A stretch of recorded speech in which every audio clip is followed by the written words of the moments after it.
the main event next. What's in the main event is Neville versus Steen. Yes. Awesome.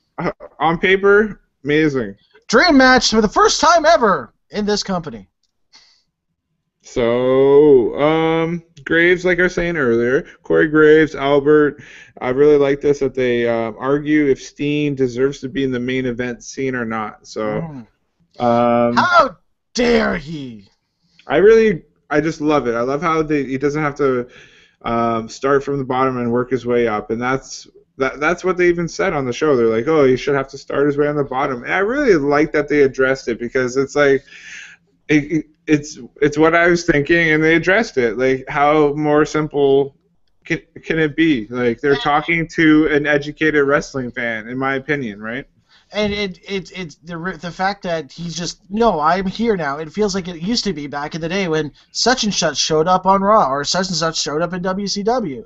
It's a big deal because it's a recognized name. He's got clout. He's got a following. Capitalize on it. It makes perfect sense to me. So. Yeah.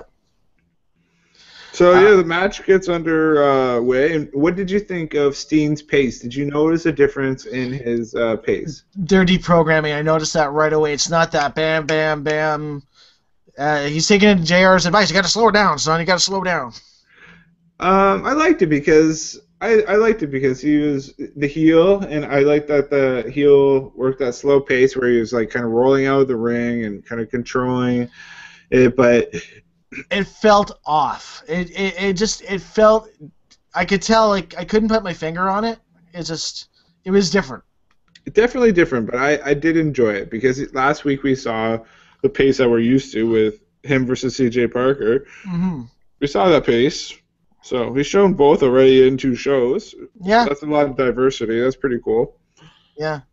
And it wasn't a bad match. I like the ending. I think that's the only way that could have ended, because double countout doesn't really affect either guy. They don't lose anything, but it just builds it to another match. Yeah. Yeah, so no finishers. Did you see that awesome DDT from through Neville's legs on the top rope? Oh, yeah, Neville sold that perfectly, yeah. That was a great sell. Oh, great sell.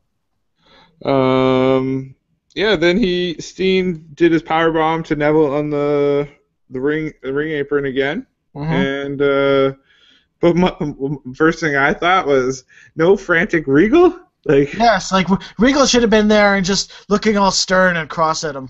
They should have done it again, because the scene that Regal made last week compared to not even coming out for Neville, come on. If I was Neville, I'd be like, care about him, not filthy, me? That filthy pullet, Kevin Owens. What was that book